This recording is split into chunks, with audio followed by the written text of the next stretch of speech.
Hello and welcome everyone to the Sketch Schools United States of Comedy. I'm Marc Warzecha, founder of thesketchschool.com, and today we are live on our YouTube channel and other places for the very first time. If you want to subscribe and follow our channel, we'd love for you to. Please follow us on YouTube at the Sketch School 411. We have the link scrolling on screen as well. We're glad you're here with us because we have a great show tonight featuring sketch comedy by 10 of the writers in our weekly writers' rooms at the Sketch School. For this show, we have a theme. We are celebrating the 250th anniversary of the United States by writing history sketches. Each writer was given a period of history to write about. So we have 250 years of comedy. What we're presenting to you here is sort of a live table read of these all new history sketches. So before we kick this off again, if you want to follow us, please check that link in the banner and feel free to laugh and comment along in the chat room. We're going to kick it off with our very first sketch. It's written by Olivia Johnson, and it was inspired. Olivia was assigned the time period of 1776 to 1800 to write a sketch with somewhere within that time frame. The sketch Olivia wrote is this one we're about to read. It's called Mean Boys. And it goes like this. Interior, Presidential Mansion Day. This is a movie trailer. Everything looks true to period. Coming this fall from Ken Burns and the creators of Mean Girls, featuring the first two mean boys who shaped this country. It's 1797, and John Adams was just elected the second president of the United States of America. This is Mean Boys. An advisor walks Thomas Jefferson toward a group of seated men, one of whom is John Adams. Since you got the second most votes in the election, you are now the vice president. I'll show you around. Over there, we have the worst people you'll ever meet, the Federalists. Who are the Federalists? Oh, they're American royalty. That's Secretary of State Timothy Pickering, one of the dumbest people you'll ever meet. The camera cuts to Pickering laughing and slamming an axe between his fingers. Attorney General Charles Lee, he has 4 states and a custom collection of tricorn hats. The camera cuts to Lee showing off his tricorn hat. And President John Adams. He knows everything about everyone. It's why his powdered wig is so big. It's full of secrets. Come, sit with us. Good luck. Jefferson sits with the group. Welcome. As president, I'm in charge here. On Wednesdays, we wear nothing because we skinny dip in the Potomac. Slow motion B-roll of Adams, Jefferson, and the Federalists confidently walking around town. Being with the Federalists was like leaving the actual world and entering the powerful political world. Have you thought of any fun political initiatives you think are cute yet? I feel we should limit the federal government and give the states rights. Pickering gasps. Oh my gosh, no, you can't. States' rights are off limits, and that's just like the rules of federalism. Adams later corners Jefferson. Pickering told me you wanted stronger states' rights. I can give a speech if you want.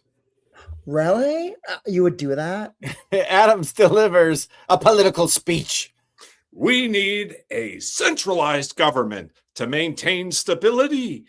None of this states' rights bollocks. Jefferson is enraged. Why would he do such a thing? Because he's a life ruiner. He ruins lives. To handle this in Federalist world, all the fighting had to be sneaky. Jefferson speaks with Adams.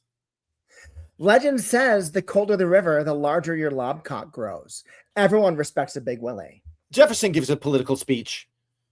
On behalf of President Adams, I declare more rights to the states. No more fears of tyranny from his massive central government. People cheer as Adams sneakily watches the speech from afar. Who does he think he is?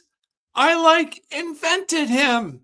Adams returns home and screams. He gets out a book, angrily dips his quill pen in ink, and feverishly writes. This man is the nastiest skank strumpet I've ever met. Do not trust him. He is a fugly, draggle-tail slut. Adams cuts up a portrait of him and Jefferson. He attaches his own photo to the page and admires it. Adams shows the book to his administration. Only one person who could write such things. Jefferson! You set me up. You wrote this about yourself. I'm leaving. Jefferson leaves and Adams chases after him outside. Do you know what everyone says about you? They say you're a bad-wigged farm freak who's a less dashing version of me.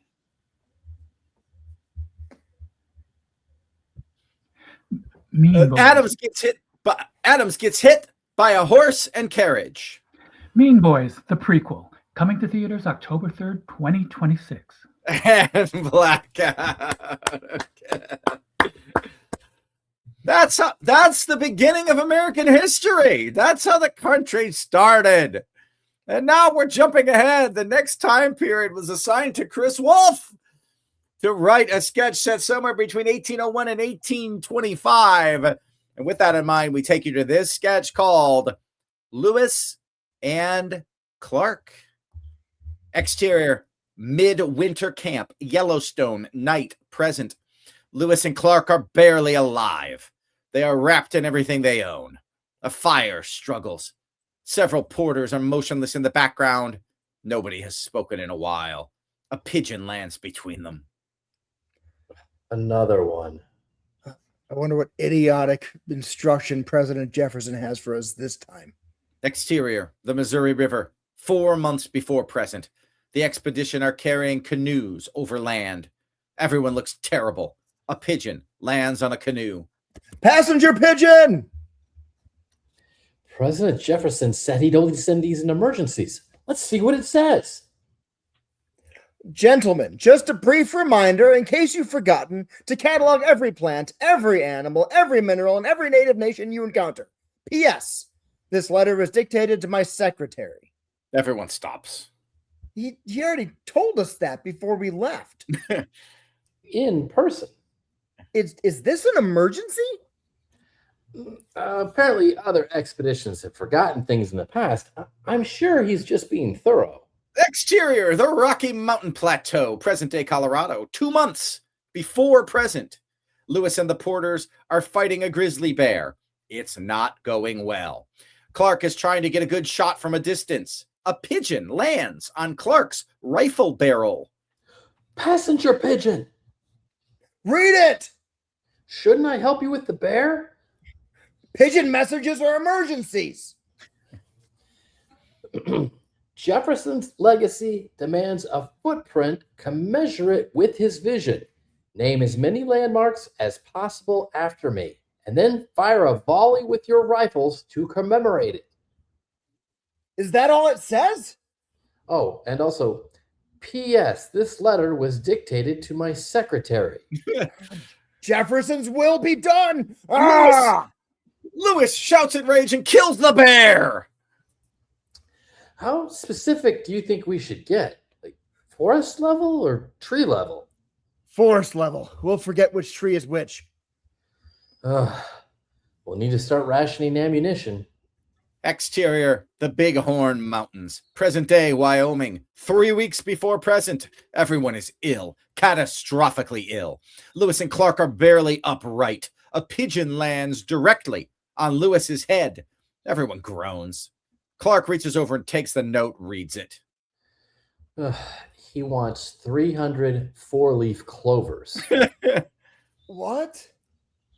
Gentlemen, please collect for your president 300 four-leaf clovers for my good fortune. P.S. This letter was dictated to my secretary. Oh, I'll start now. Lewis crawls weakly toward a grassy area nearby. Fuck President Jefferson. Exterior, midwinter camp, Yellowstone, night, present, back to the fire. The pigeon is still there. Lewis and Clark stare at it. We've wasted untold amounts of ammunition naming shit after him. We gathered his goddamn clovers. You were nearly mauled by a bear. We've barely kept food down in a month. Open the letter. How bad can it be? Lewis opens it, reads. His expression shifts into something new. Not anger, not despair, something quieter. Gentlemen, John Adams insists the woolly mammoth is completely extinct. I disagree. Please find me evidence of their continued existence. $10 are at stake. 5 of that could be yours if I win. Help me prove that insufferable John Adams wrong. P.S. This letter was dictated to my secretary. A long silence. The fire crackles. How long have we been traveling? 784 days. We've seen all sorts of animals, all shapes and sizes. No mammoths. Not a single one. But hear me out. What if we were naming a landmark, and when we fired the obligatory rifle volley, it startled a nearby mammoth out of the tree line? Yeah. And then it ran into those acidic hot springs over there, the ones that poor Porter dissolved in, and the mammoth died. It was the only one we'd seen. And we'll say a local tribe confirmed that was the last one. Mammoths are now extinct because of his orders. Jefferson's orders killed the last mammoth. Jefferson's orders killed the last mammoth. What a tragedy. Dreadful shame. Let's name it Last Mammoth Hot Springs. Jefferson's last mammoth hot springs. Lewis and Clark start loading their rifles to fire a volley as per their standing instructions. Oh, John Adams is going to be wonderfully insufferable about that. Every single day. Black out! Every word of that factually and historically true. As is the case in this next sketch, as we jump forward to cover the time period of 1826 to 1850 in this sketch written by Dumais. It's called Mary Ann Todd. Interior, 1839. Mary Todd and her sister Elizabeth Todd are sitting at a vanity table preparing for a party at their family home in Lexington, Kentucky. They are arranging their hair. Tonight, we're going to do speed dating, and we're going to find you a husband.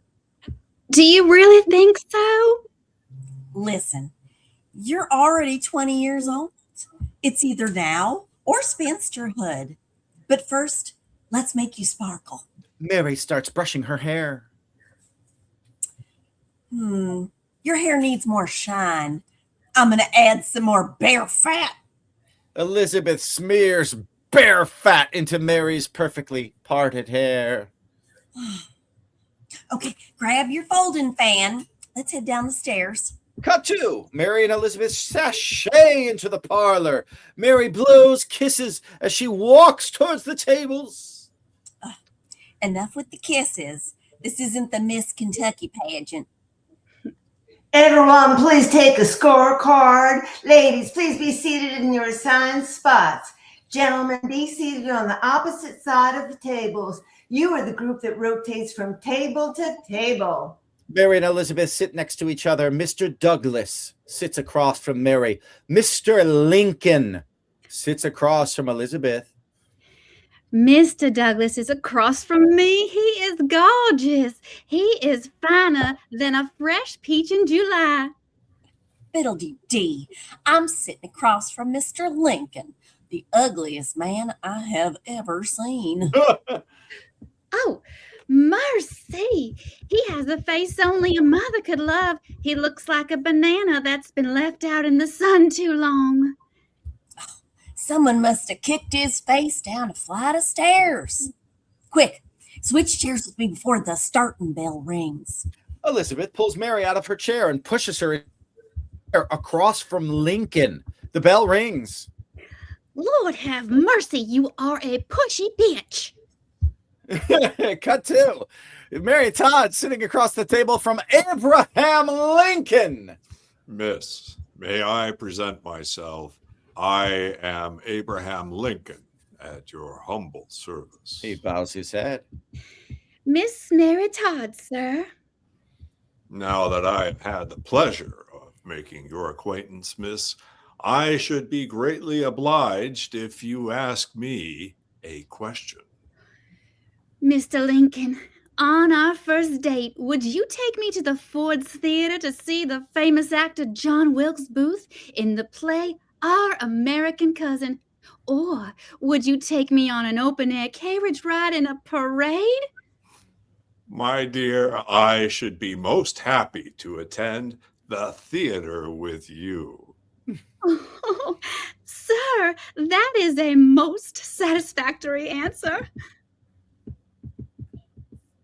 I'd reckon I'd be I'm so glad to call him my husband someday. Well, good luck with that one, you flibberty gibbet. You're going to have to put a paper bag over his head. Cut to Elizabeth Todd is sitting across from Stephen Douglas. Miss, I trust you will allow me the pleasure of introducing myself. I am Stephen Douglas. I'm Elizabeth of the Todd family. It gives me great pleasure to make your acquaintance.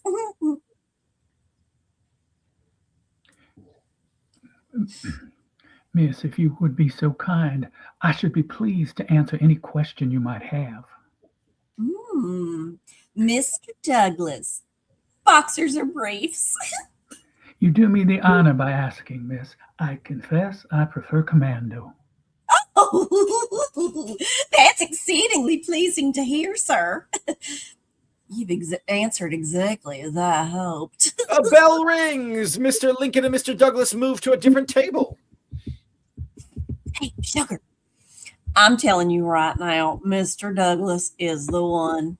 Start picking out your bridesmaid dress. Oh, Mr. Lincoln is the one I prayed for. He sounds like he would die to go to the theater with me. Oh, I do declare, in all 26 states, there shan't be an uglier couple than you two. Sister, if this be ugliness, I confess, I find it remarkably agreeable. Blackout. Yes, indeed. And we move ahead in time from those adventures of Abraham Lincoln to some others. In this next sketch, Andrew Cornelius was assigned the years 1851 to 1875. And based on that, he wrote this sketch called Civil War Letters. We see a sepia-toned archival photograph with the overlaid words, "The Civil War, the Lost Letters." We transition of archival photographs of a man with a walrus-style mustache while we hear an actor read the letters of Thaddeus. April 1st, 1862. Dearest Prudence, my Georgia brethren and I have unrolled our blankets upon the fields of Shiloh. We are hastily preparing our cannons, bracing for a tremendous clash against the tyrannical North. Though my mind is focused on remaining brave for our righteous cause, my heart remains with you and our horse, Lightning. How fares my noble Lightning? My soul grows heavy with longing for the magnificent beast. Oh, I miss his gentle whining more than words can bear. And of course, you too. Please read these letters to Lightning. Love forever, Thaddeus. The pictures transition to a series of photographs of Prudence, a woman living on a plantation. We hear an actress read Prudence's correspondence. May 6th, 1862. Dearest Thaddeus, I hope this letter finds you safe and alive with your regiment. The dreadful butcher's bill from Shiloh has reached us here in Atlanta. Some 23,000 souls hurried into eternity. I can only imagine what horrors you have witnessed at the hands of the northern aggressors. Love, Prudence. June 29th, 1862. Your prayers and faith have kept me alive, as has the thought of you. Impart my sentiments to lightning. My regiment is now camped at Gettysburg. The hearts of men have turned to flint beneath the terrible carnage, yet I remain unyielding in my resolve to prevent the Yankee from imposing his radical failed experiment upon our sovereign soil. I also ponder if the experiment of our marriage has worn its course. Could a gentleman, under the eyes of God, enter into holy matrimony with his favorite stallion? Surely such a notion is merely the fever dream of a weary soldier surrounded by death. Thinking of you, Thaddeus. July 14th, 1863. My God, Thaddeus, I can only assume the shock of witnessing 50,000 lives lost in a single battle has done immeasurable damage to your mind. Know that my devotion to you remains absolute and immutable, and I must state, with all the emphasis my hand can command, that you cannot, under any civil or divine law, wed the horse. Love, Prudence. Oh, July 21st, 1863. Dearest Prudence, Gettysburg was such a devastating loss in our capabilities for the Confederacy. I shudder in horror to think that the tide has shifted in favor of the Federals. Also, I chanced upon a fallen apple of such perfect weight and color that lightning would have despaired with joy to devour it. I have secured it in my haversack. Should the laws of nature bend so that man and equine might join in wedlock, which we know is not an idea you would tolerate, I would offer it to Lightning as an engagement ring, a promise to love him while both of us live on God's green earth. We decamp for Vicksburg tomorrow. I will write as soon as I can. Sincerely, Thaddeus. August 15th, 1863.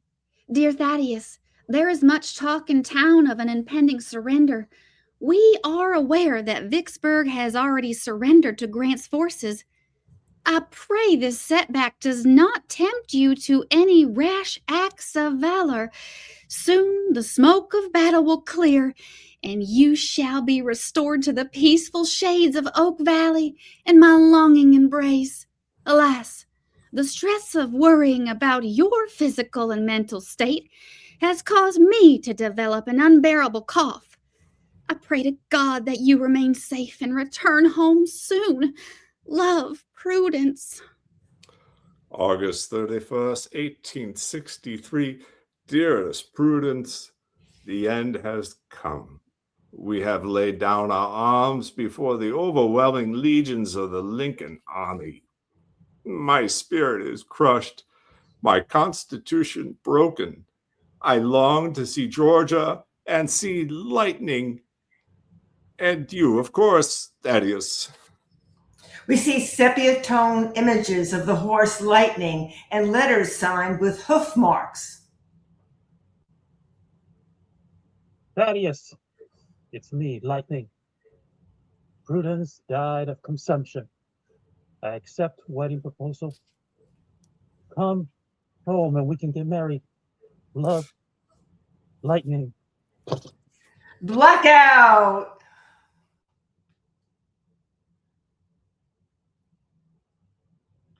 The next sketch is Oh Brother by Margot Escott for the years 1876 to 1900.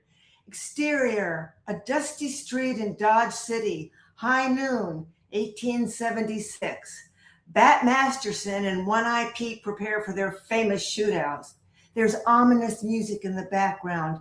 Not a living soul is on the street. Interior, Lazy Lizard Lounge Saloon. Molly, the Heart of Gold saloon gal, is pleading with Bat. Please, Bat, don't risk your life over little old me. I cannot in good faith let the outlaw besmirch your name. I am the law here in Dodge City. Who's the weird guy behind us? Bat turns around and sees his younger brother, Matt. Hey, bro. I just flew into town and my arms are sure tired. Ha ha!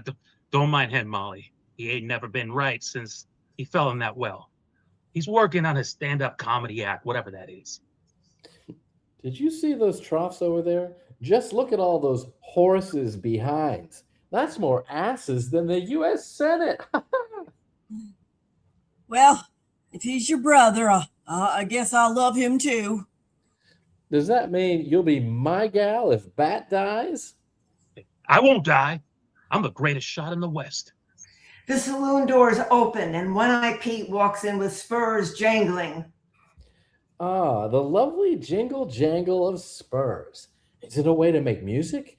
An incentive? A Sorbonne? I see you, Bat, and your lily-livered, low-down skunk of a brother, Matt Masterson. Lily-livered. That's great alliteration. Maybe you'd like to be my writer. Your jokes are not funny.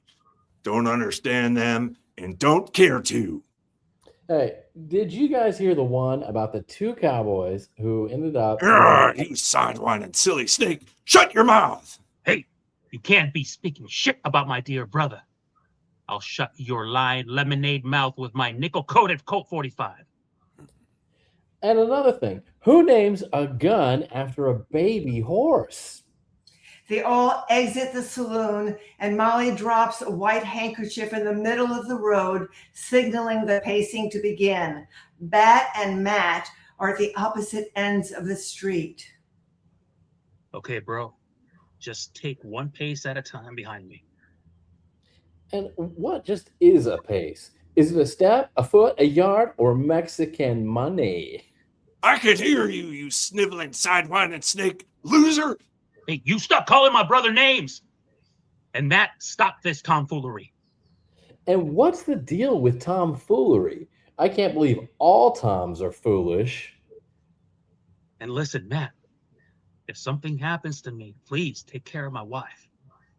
Take my wife? Please take her. Bat and One-Eye take paces toward each other, with Matt cowering behind Bat. Molly drops a white handkerchief. They take aim and both are shot dead. Oh, I guess we better call the preacher. Yeah. But what do we call him?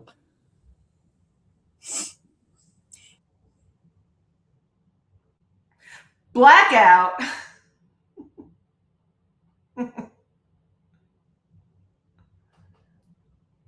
Next, we have Car Problems, written by Josh Gulban.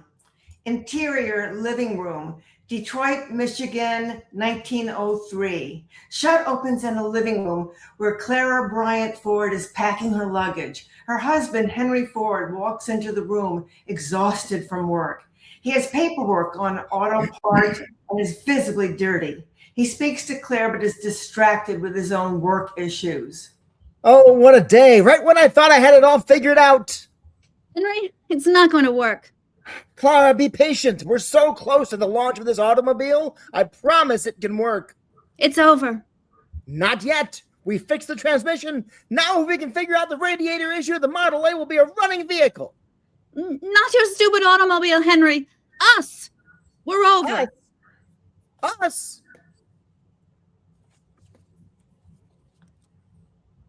Henry notices the unpacked luggage. What is all this? Clara, what do you mean us? You're leaving me?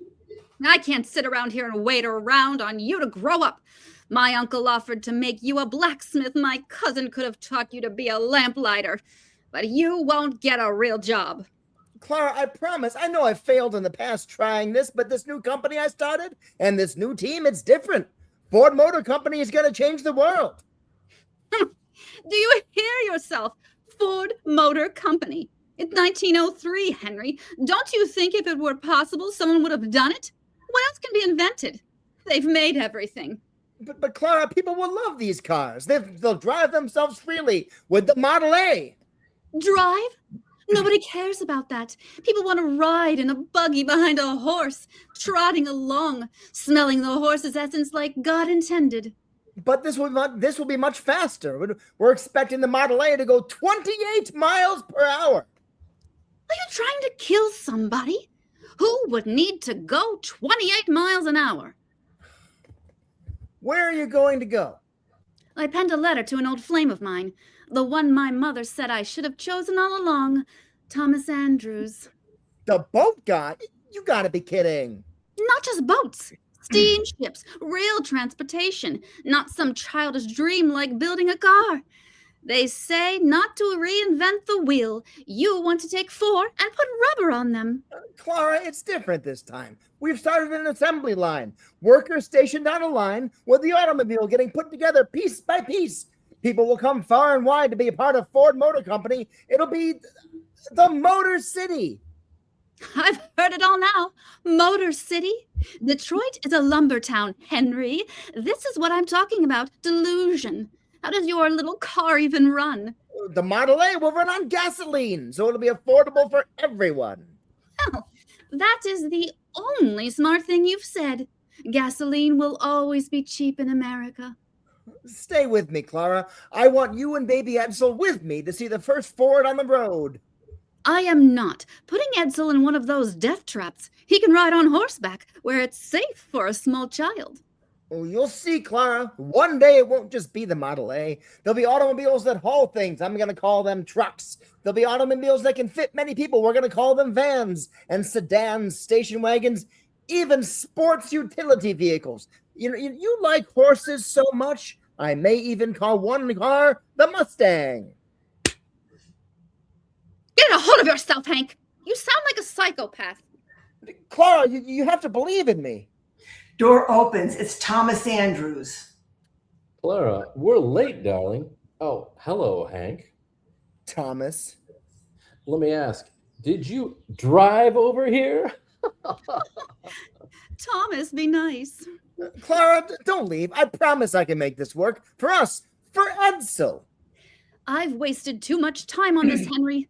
Thomas builds steamships, something respectable that people will be using forever. They're designing the biggest one in the world now, and in a few years, he even says he will take me on the maiden voyage. You're leaving to ride on some boat? It's not just some boat. We're talking about the Titanic. Remember you said that when your little car is breaking down and the Titanic is sailing the seas. Come on, Clara. Goodbye, Henry. Oh. Clara storms out. Henry leans on the table with his head down for a beat. Head pops up with a profound thought. I wonder if this thing could go in reverse. That's blackout.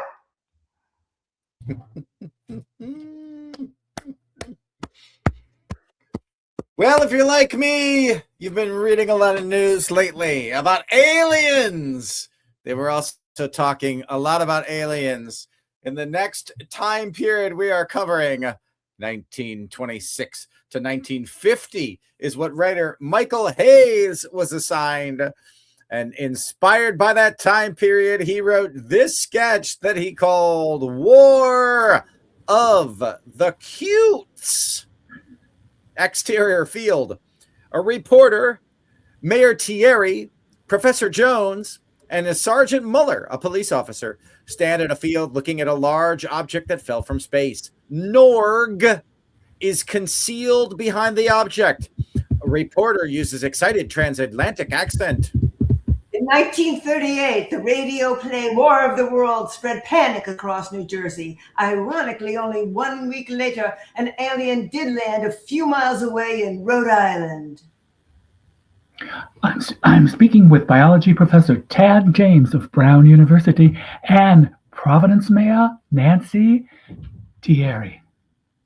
In my opinion, the object appears to be constructed from a material unknown to scientists on Earth. Citizens of Providence, do not panic. There is no danger. There's absolutely not an alien in Rhode Island. That was Providence Mayor Nancy Thierry. Norg peeks out from behind the object. Norg is wearing a puppy beanie. Oh, God. What is that? It's so... What? So cute. It seems we have a cute, fuzzy visitor from outer space. I come from the planet Zortak to eat humans. Whoever resists will be destroyed. Oh, so adorable. We will conquer Earth. The people will be enslaved and used as cattle. So cute. Residents of the world, there's nothing to worry about. Come to Providence and see the furry, lovable visitors. But it said it would eat humans. Eat humans? Something this cute would never do such a thing. To show my power, I shall make an example of one of you. Norg pulls out his heat ray and shoots the mayor, killing her. Then he sucks out her life force with a tentacle. Apparently, Mary Thierry didn't fully appreciate the cuteness. Go out and gather more people for me. I journeyed many hundred light years. I'm hungry. I can't believe it. The mayor was observed by this cherubic creature. Surely this must have been some sort of cultural misunderstanding. Yes, indeed. I will use my scientific technique to scratch it behind the ears. Professor Jones goes to pet Norg. Norg shoots him with a heat ray. Can't resist the cuteness. Norg eats him with a tentacle. Oh, God. The professor and the mayor are dead. Not dead. Slowly and painfully digesting in one of my 9 stomachs, which will closely resemble levels of hell from Dante's Inferno. Sound of muffled screams. As a reporter, I feel I have an obligation to reach out to the public beyond Earth. So I will try to rub it right on its belly, right here. So irresistibly cute. So... Norg eats him with a tentacle. I'm still hungry. You. Me? No, Muller hides. Norg approaches. My stomach's grumbling. Well, I went to Halloween shopping today, so... Muller puts on a hideous alien mask, then reemerges. So cute! Will you marry me? We'll have 752 cute little larvae together. I guess. Norg leads him to the spacecraft. They take off. Blackouts. I hope real aliens are as cute as Norg, but not as deadly. Our next sketch is called JFK The Last Ride. It's written by Landis Aponte. It was inspired by the time period of 1951 to 1979. And to kick off this one, we take you to Interior FBI Warehouse, 1963 day. Chiron, November 22nd, 1963. John F. Kennedy and Jackie Kennedy are led into the warehouse by Secret Service agent Morris, and 2 agents. Agent 1 and Agent 2 guard their rear. Okay, Mr. President, here we have the vehicle we will be using for the parade. We reveal a 1961 Lincoln Continental convertible, reinforced with bulletproof glass bubble dome covering the entire rear seat. The bulletproof glass is not perfectly clear. We remodeled the 1961 Lincoln Continental with a brand new bulletproof exterior bubble dome, reinforced metal plates, and undercarriage, codenamed the SS-100-X. Kennedy inspects the vehicle before getting into the back seat. Can you see me through this glass? Yes, Mr. President. Okay, but can you see me? This glass is so thick, you can barely make out this $1 million smile. And this. JFK tries to wave, but hits his hand on the glass. How am I going to greet my fans? You mean your constituents? Dear, maybe we should listen to Agent Morris. We've had a lot of legitimate threats lately. JFK steps out. Listen, Henry. Agent Morris? Henry, the people want to see this face. They need to see this face. How else do you expect us to project strength and confidence if the people can't see their favorite president? Your safety is my only priority. What's Castro going to do? Throw a mojito at me? Get rid of the dome. JFK signals to a couple of workers. They remove the dome. Agent Morris, maybe we can find a compromise. How about we implement the new security protocol? What new protocol? We call it Eagle's Nest. We'll place 4 agents jogging next to your vehicle, providing, for a lack of a better word, a human barrier around you and the vehicle. Okay, I like it. Agent Morris signals. 4 athletic and massively attractive agents run over, taking position around the vehicle.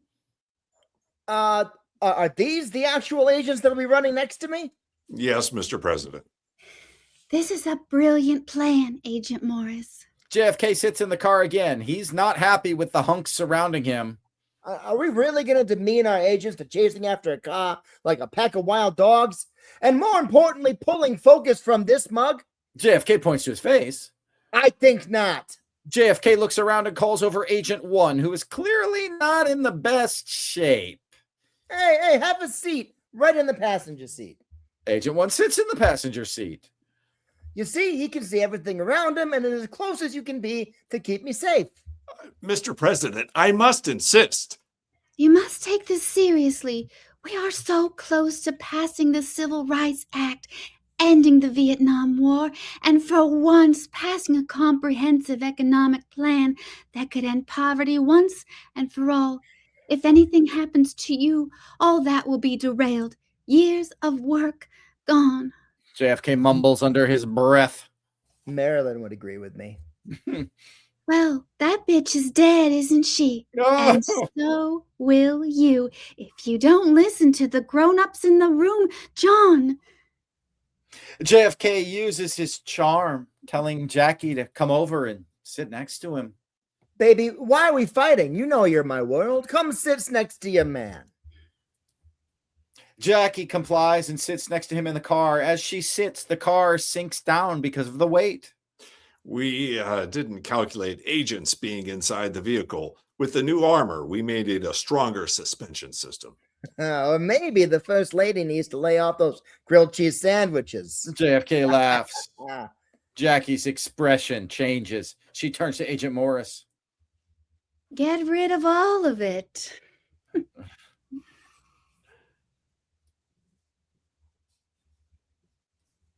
And JFK says, Oh, sorry. That's my girl. What's the worst that can happen? lockout! I mean, what is the worst that can happen? Our next sketch is written by Bev Bailey. It is called Quality Time. This sketch was inspired by the time period 1976 to 2000. Interior, kitchen, morning, 1982. Jill is cooking breakfast for her family. Her husband, Jack, is sitting at the table reading the newspaper. Jill sets down bacon and eggs in front of Jack. Kids, breakfast. Jack, are you going to just sit there and read instead of talking to me? I'm reading about the real world. Reagan's America. Well, I read in Reader's Digest that married couples only spend 7 minutes of quality time together a week. That's not a lot of time. Ha, you women. Why do we need quality time? We share a bed. So we can connect, Jack. Monday you bowl, Tuesday, you play darts. Wednesday, you play pool. Thursday is your softball league. Friday is Dallas. And Saturday is Falcon Crest. That just leaves Sundays, and you work at the car every week. That's nonsense. I got Junior into playing soccer. No, but I take him to practice. And Jennifer started her creative arts class last week. Did you see her candle wicking project? It's a bird. Jill holds up the project and Jack scowls at it. Oh, please don't hang that up. My mother might see it. Well, see that your mother? That's exactly what I'm talking about. If we had quality time together, I'd know she was coming. What do you want to talk about? How about the news? The news? What do you know about the news? Do you have an opinion on trickle-down economics? Well, by the name of it, it sounds like all the money is at the top, and not enough will be distributed down to those who actually really need it at the bottom. You sound like a goddamn communist. Well, I hear more welfare cuts are coming. Handouts equal socialism. You need to feed the economy. Where are you hearing these words? Phil Donahue? I hear them when we watch the 10 o'clock news together. Well, think about new recipes when you're watching the news. You have 3 minutes left. Okay, let's talk about sports. I still like that Billie Jean King. She's weak. She cheated when she played Bobby Riggs. Oh, you're just sore that you lost our bet on that game. All you had to do was load the dishwasher that night, and you didn't do it. Is the 7 minutes over yet? Sure. I guess we can try talking later after Dallas. I love that J.R. Ewing. He's what every man should be. Strong. Slaps who he wants. Ruthless. Got shot by a woman. They sit in silence for a moment, and Jack goes back to reading his newspaper. So, Jack, I was thinking, now that I'm working part-time over at Sears, I'm going to open my own credit card. Jack pounds on the table angry. God damn it. No. Jesus Christ. You get one Supreme Court justice and you think you deserve a line of credit? Forget it. You women thinking you can run and make your own choices and ruining everything. The kids enter for breakfast. Mom, Dad, I'm pregnant and I'm getting an abortion. What? Gnarly. That's my girl. Black. A final sketch of this tour through a comedic tour through 250 years of U.S. history, as inspired by the time period of 2001 to right now today, 2026. It's written by Jessica Camargo, and it's called I'm Leaving You, Interior Therapist Office Day. Dr. Helen Middleton sits with a legal pad. The other two people in the room with her are America and the 24-hour news cycle. They take their seats. Welcome, America, and Mr. 24-hour news cycle. Just news is fine. I see you've been together for, 30 years. What brings you to couple counseling now? Dr. Middleton, I can't do this anymore. He's been manipulating me for all those years, and I still can't leave. You need me, America. You'd be lost without me. That's what I thought. I thought having you with me 24 hours a day made me smarter. I thought you made me safer. You are smarter. You are safer. That's me. I did that. Do you know who I was before you? Walter Cronkite, Peter Jennings, and I was doing just fine. So now we're doing X's. Walter came to see me 30 minutes a day. He'd tell me what happened, then went home. Oh, yeah, 30 minutes? That's all he gave you. Peter was the same. He'd tell me about a coup somewhere and why I should know about it. And then he was gone. Oh, and how were they different from Mr. News? Oh, sorry. And My bad. how were they different from Mr. News? Yeah. They never stalked me. At work, in the bathroom, during my meditation retreat. Well, how could you even meditate if you didn't know about the raccoon that got into the Denny's in Tulsa? I read that article. And 13 more. Mid-meditation. They caught me and kicked me out of the retreat. Well, you don't need meditation, okay? I can give you all the peace of mind you need. Peace of mind. You've given me anxiety, and then you say, you're the one that can cure it. I'm just being honest. America stands up and walks around exasperated. You again with the honesty. You lie to me constantly. America, I hear that you're angry. That's valid. Take a breath. America ignores Dr. Middleton. What? You tell me my supplements, all of them, they were essential. All of them. And you know what? I was just making expensive urine. You told me AI was taking my job. And then you told me AI, that it wasn't. And then all of a sudden it was again. And every single month is the most important election of our lifetime, or democracy dies. Would you rather I said nothing? Is that what you want? Silence? News, you're not giving America a choice. You're threatening her. Okay, fine. Yes. And if she ignores me, I die. Okay, so don't blame me for just trying to survive. America goes quiet and sits back down. Okay, listen, America, in the time we've been sitting here, you've missed 4 breaking stories.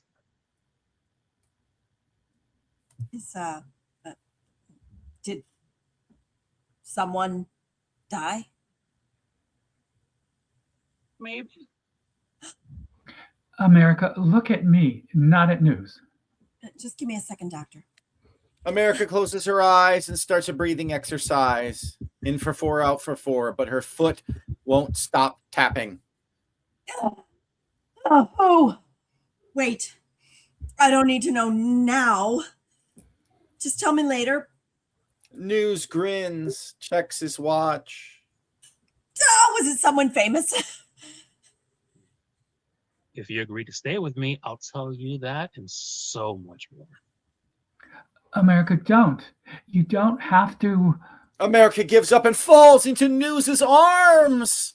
Tell me. I'll never try to leave you again. There was a 98-year-old who had guest star part in a 40s movie you've never heard of.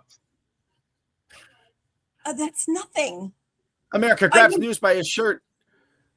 I need more. Give me more. Do you have any updates on that raccoon? Blackout! That's the end of that sketch. And the end of this show, the United States of Comedy. Thank you so much for watching. Let's give it up for our writers. All of our writers in both of our rooms contribute to each other's sketches in our Monday night writers room here at the Sketch School. Our Landis Aponte, Bev Bailey, Dumais, Melanie Dupuis, Olivia Johnson, and Chris Wolf. In our Thursday room is Jessica Camargo, Andrew Cornelius, Margot Escott, Frank Litch, Josh Gulban, and Michael Hayes. Also, more thanks to give out. Huge thank you to not only a reader, not only a writer, but a virtual stage manager here tonight. Chris Wolf wearing all hats that could be worn. Thank you, Chris. And gotta give it up, of course, for our fantastic cast reading and performing these sketches for us. Landis Aponte, Bev Bailey, Dumais, Chris Wolf, Andrew Cornelius, Margot Escott, Kyle Parker, and Amy Meridith. Our executive producer of the United States of Comedy is Bev Bailey, doing it all. Writing, reading, producing, killing it. Thank you, Bev, for making this all happen. One more time, if you liked what you saw, please like and subscribe. We would love for you to subscribe because we are going to officially launch our YouTube channel on July 1st. So you can subscribe on YouTube to at the Sketch School 411, at the Sketch School 411. And for more information on everything we're doing at the Sketch School, free events, workshops, classes, shows, all of it, please go to thesketchschool.com. Thanks again for watching, everyone. Happy Flag Day. Happy 250th. Bye.